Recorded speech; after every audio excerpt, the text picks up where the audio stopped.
Cowboys may want to get Zeke going, right? But they have a lot of moving parts on their O-line right now. What can you tell us there? Well, Laura, one of the key parts of this team for years has been the strength of its offensive line. And in recent years, due to injuries and various other circumstances, the Cowboys have struggled to overcome some of the setbacks they've had up front. Now, there's good and bad news up front right now for the Dallas Cowboys. First, they get Zach Martin, their guard, off the reserve COVID list, and it looks like he's on track to be able to play. On the other hand, their tackle, La'el Collins, is serving a 5-game suspension for violations of the substance abuse policy. He's appealing that suspension. We'll see whether or not he's able to get it overturned at all. But in the interim, they get back Martin, lose Collins, and continue to not be able to play at full strength on what should be one of the stronger units on the team. Let's talk a little more about this Cowboys offense, because I think when everybody looks at it, last week was a positive in a lot of ways, right, Marcus, to open the season. But what needs to change for the Cowboys?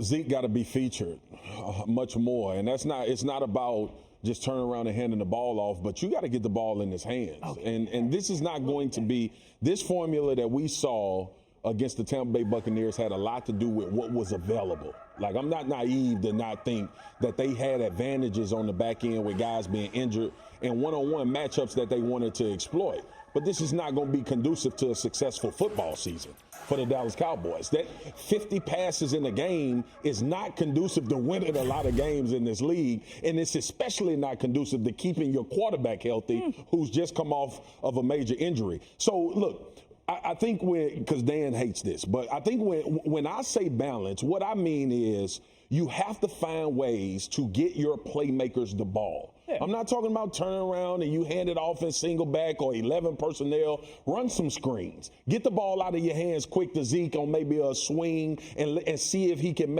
create. I like Pollard as well, too. Get him involved in some quick pass situations. You know you can go downfield and you have those, but these guys need to be featured because 58 passes ain't going to get it done for the rest of the season. Well, if they go 58 passes against this defense, it's going to be trouble. Absolutely. Pass defense for the, I almost call them the San Diego Chargers, even though they've been in L.A. for quite some time. Don't wrap yourself out there, Keith. The L.A. Chargers, you look at what they were able to do against, and I wouldn't call the Washington football team a juggernaut in the passing game, but they surrendered 133 yards in the air, okay? They allowed them to only get 3 first downs. 15 first downs, converting 3 of 10 on third down. That's a disaster. Yeah. And Dallas think that they're going to come in the Los Angeles and not utilize Ezekiel Elliott. You're asking yourself for a whole lot of trouble. Yeah, I'd say, first of all, the pass attempts in the last 5 games are a little bit skewed, right, because they were so bad early on.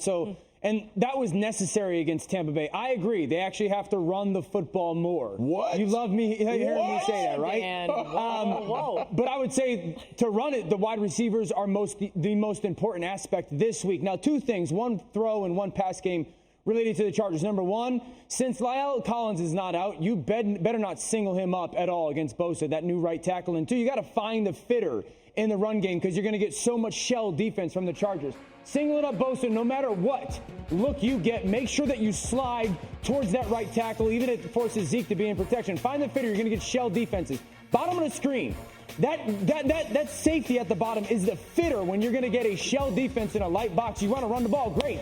But that wide receiver, so that means Amari Cooper and CeeDee Lamb, those guys are going to have to go dig out those safeties. I laugh because who's going to do that?